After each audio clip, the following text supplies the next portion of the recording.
নানান মহল থেকে সেনাপ্রধান ওয়াকারুজ্জামানের প্রতি কঠিন বার্তা আসছে। দর্শক, বিভিন্ন জায়গা থেকে বলা হচ্ছে যে ওয়াকারুজ্জামানকে আইনের আওতায় আনতে হবে, তার অপরাধের তদন্ত করতে হবে। বিশেষ করে জুলাই গণঅভ্যুত্থানে কারফিউ চলাকালীন সময়ে সেনাবাহিনী গণহত্যা চালিয়েছিল, সেনাবাহিনীর গুলিতে অনেকে নিহত হয়েছিল। তো সেটা কার নির্দেশ হয়েছিল? এমনকি এই যে হেলিকপ্টার থেকে গুলি করে শিশু হত্যা, এগুলোর সাথে সেনাবাহিনী জড়িত, এটার তদন্ত কিন্তু চলছে। তো এগুলোর প্রেক্ষাপটে অ্যাডভোকেট তাজুল ইসলাম, আপনারা জানেন যে এই দুষ্কৃতিকারী গুম খুনে জড়িত সেনা অফিসারদের বিচারের আওতায় জানা হচ্ছে, গ্রেপ্তার করা হয়েছে বা যতটুকু ডেভেলপমেন্ট হয়েছে, এটার অন্যতম অবদান অ্যাডভোকেট তাজুল ইসলাম। হ্যাঁ, প্রফেসর ইউনূসের অবদান আছে। ইউনূস নিজেও এ বিষয়ে বেশ কয়েকবার দেন দরবার করেছেন ওয়াকারের সাথে। ওয়াকার ইউনূসকে অ্যাপ্রোচ করার চেষ্টা করেছিল যে না, আইসিটিতে না, অভিযুক্ত সেনা কর্মকর্তাদের বিচার হবে মিলিটারি ট্রাইব্যুনালে। কিন্তু না, ইউনূস অনার ছিলেন এবং তাজুল ইসলামটা অনার ছিলেন। বিশেষ করে ইউনূস যতই অনার থাকুক, তাজুল ইসলাম যদি সাহসিকতা দেখাতে না পারত, তিনি যদি দৃঢ়ভাবে এভাবে সামনে আগাতে না পারত, তাহলে এই বিচার আমাদের দেখা লাগতো না। তাজুল ইসলামের সাহসিকতা, এমনকি তাজুল ইসলামকে ধমক দিয়েছিল, হুমকি দিয়েছিল ওয়াকার, কিন্তু সবকিছু উপেক্ষা করে তাজুল ইসলাম এই বিচার করছেন, চার্জশিট দিয়েছেন, তদন্ত করেছেন। এবং এই তাজুল ইসলাম এই চলমান প্রেক্ষাপটে স্পষ্ট করে বলেছেন এটা একটা কঠিন বার্তা।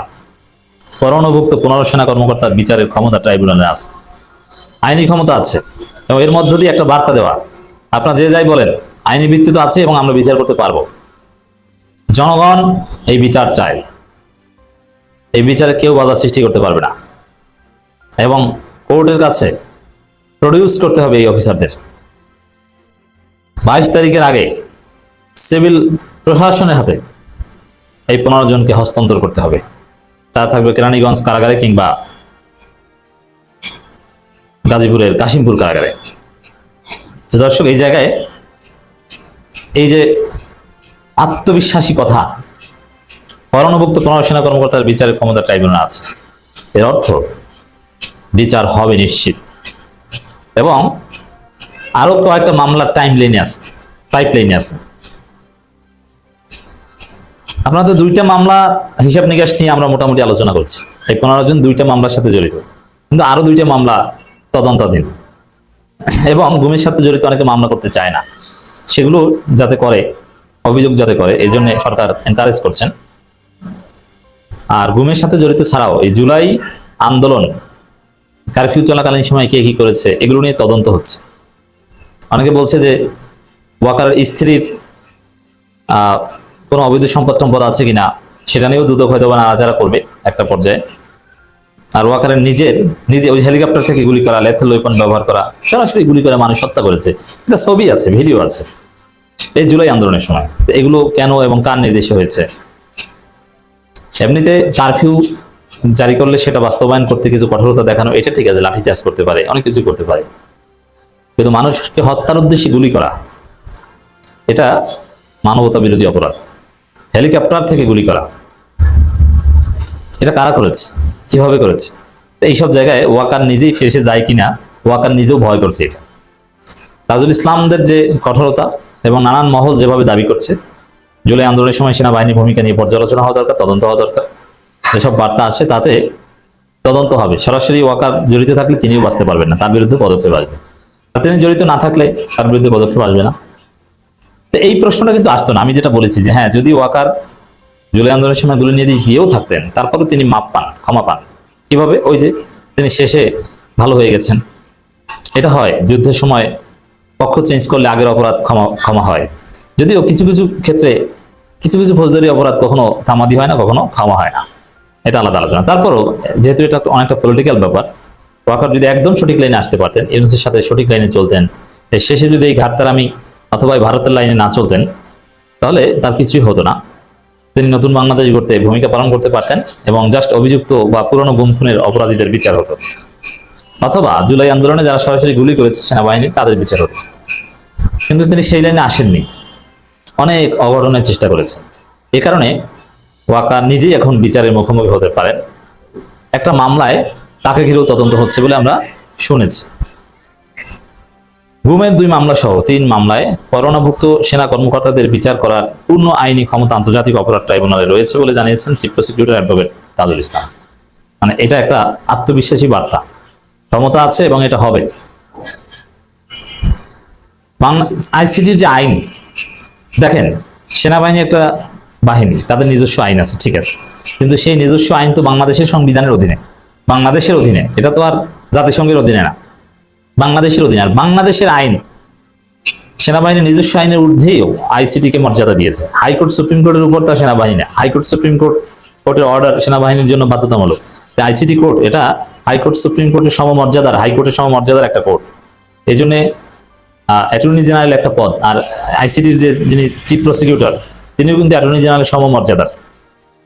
এটা হাইকোর্টের সমমর্যাদার একটা কোর্ট, এবং সেনাবাহিনীর ইন্টারনাল অপরাধের জন্য তাদের কোর্টে বিচার হবে, এটা ঠিক, এটা বাংলাদেশের আইন স্বীকৃত।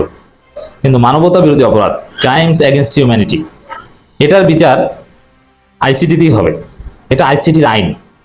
তো বাংলাদেশে যদি সেনাবাহিনী অপারেট করতে চায়, বাংলাদেশের সর্বোচ্চ আইন আপনাকে মানতে হবে, সর্বোচ্চ আদালতের নির্দেশনা আপনাকে মানতে হবে।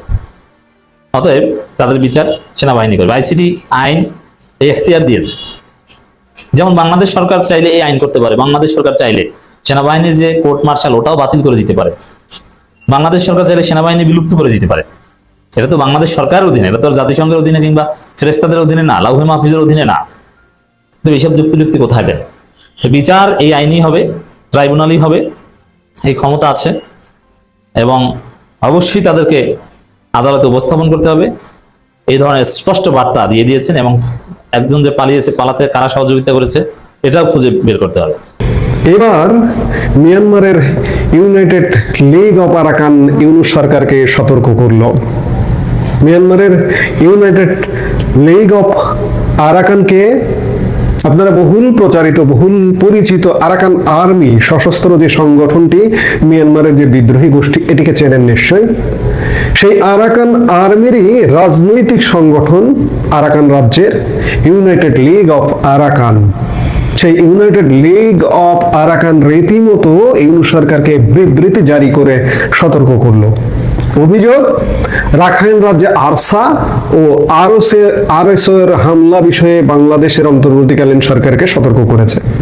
এই খবরগুলো দিচ্ছে ভারতের গণমাধ্যম নর্থ ইস্ট নিউজের চন্দন মন্দির একটি গতকালকের স্টোরি। সেখান থেকে যেটি জানা যাচ্ছে, গত 11 অক্টোবর জারি করা বিবৃতিতে ইউএলএ বর্ডার গার্ডস বাংলাদেশের কর্মকর্তাদের বিরুদ্ধে আরএসএ এবং আরএসওকে খাদ্য, অস্ত্র, আকাশপথ নজরদারি এবং সামরিক গোয়েন্দা তথ্য সরবরাহের অভিযোগ এনেছে। ইউনাইটেড লীগ অফ আরাকান বাংলাদেশের অন্তর্বর্তীকালীন সরকারকে সতর্ক করে বলেছে যে Arakan Rohingya salvation army RSA এবং রোহিঙ্গা সলিডারিটি অর্গানাইজেশন আরএসও এর সামরিক কার্যকলাপ দমন করার জন্য অবশ্যই পদক্ষেপ নিতে হবে, অন্যথায় বাংলাদেশ সীমান্ত এবং আসিয়ান অঞ্চলের নিরাপত্তা পরিস্থিতি অস্থিতিশীল হয়ে উঠতে পারে।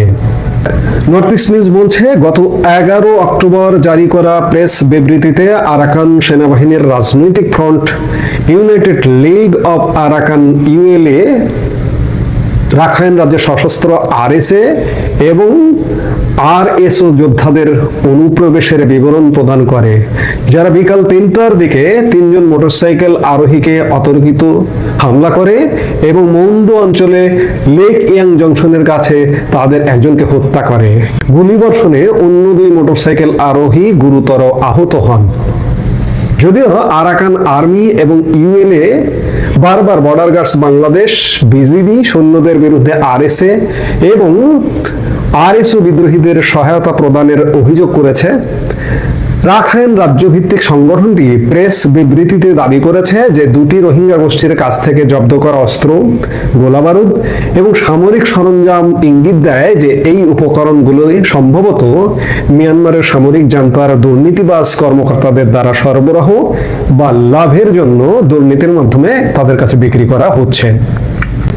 ইউএনএ একদিকে আরসা এবং আরএসও এবং অন্যদিকে সামরিক জান্তার মধ্যে সমন্বয়ের গুরুতর অভিযোগ এনেছে, সম্ভবত পারস্পরিক চুক্তির অংশ হিসেবে। এছাড়াও দুর্নীতিবাজ বিজিবি অফিসার এবং কিছু সামরিক কর্মীর সমর্থন ত্রিপক্ষীয় সমন্বিত আক্রমণের সম্ভাবনা নির্দেশ করে। বিজিবি, বাংলাদেশ সেনাবাহিনী, এমনকি বাংলাদেশের জাতীয় নিরাপত্তা উপদেষ্টা খলিলুর রহমান ও আরাকান সেনাবাহিনী বা ইউএল এর অভিযোগ অস্বীকার করেননি। বাংলাদেশের অন্তর্বর্তীকালীন সরকারকে মনে করিয়ে দিয়ে তারা আরএসএ কে সমর্থনকারী বিজিবি অফিসার এবং ব্যক্তিদের বিরুদ্ধে তাৎক্ষণিকভাবে শনাক্ত এবং ব্যবস্থা নেওয়ার পদক্ষেপ নেওয়ার জন্য আহ্বান জানিয়েছে। ইউএলএ উভয় পক্ষের মধ্যে সমস্যাগুলি বৃদ্ধি রোধ করা এবং গঠনমূলকভাবে স্থিতিশীলতা বজায় রাখার প্রয়োজনীয়তার উপর জোর দিয়েছে। বুঝুন অবস্থা। এদিকে বাংলাদেশে অভ্যন্তরীণভাবে প্রতিটি ইঞ্চি মাটিকে অস্থির করে ছেড়েছে ইউনূস সরকার। ওদিকে ক্যান্টনমেন্ট অস্থির, এদিকে ভারত সীমান্ত অস্থির, আমরা সীমান্ত পার হয়ে বৈধভাবে ভারতে যেতে পারি না। ওদিকে মিয়ানমার সীমান্ত, আমাদের যে মিয়ানমার সীমান্ত 271 কিলোমিটার, এর পুরোটাই এই আরাকান আর্মির দখলে বা ইউনাইটেড লিগ অফ আরাকানের দখলে। আজকে রোহিঙ্গা জঙ্গিদের দ্বারা তারা আক্রান্ত হচ্ছে হবার বিনিময়ে, এবং তারা বলছে যে বাংলাদেশ এই রোহিঙ্গা জঙ্গিদের সহযোগিতা করে। ওদিকে জনতার সাথে তারা ফাইট করছে, ত্রিমুখী ফাইট। রোহিঙ্গা জঙ্গি সংগঠন, দুটো সংগঠনের কথা বলেছে, ওদিকে ফাইট করছে হচ্ছে মিয়ানমারের সরকারি বাহিনীর সঙ্গে। অভিযোগের তীর বাংলাদেশের দিকে। এই বাংলাদেশ যদি ব্যবস্থা না নেয় তাহলে মিয়ানমার সীমান্ত অস্থির হয়ে যাওয়ার সম্ভাবনা আছে, সেটিরই ইঙ্গিত দিচ্ছে, সতর্ক করেছে।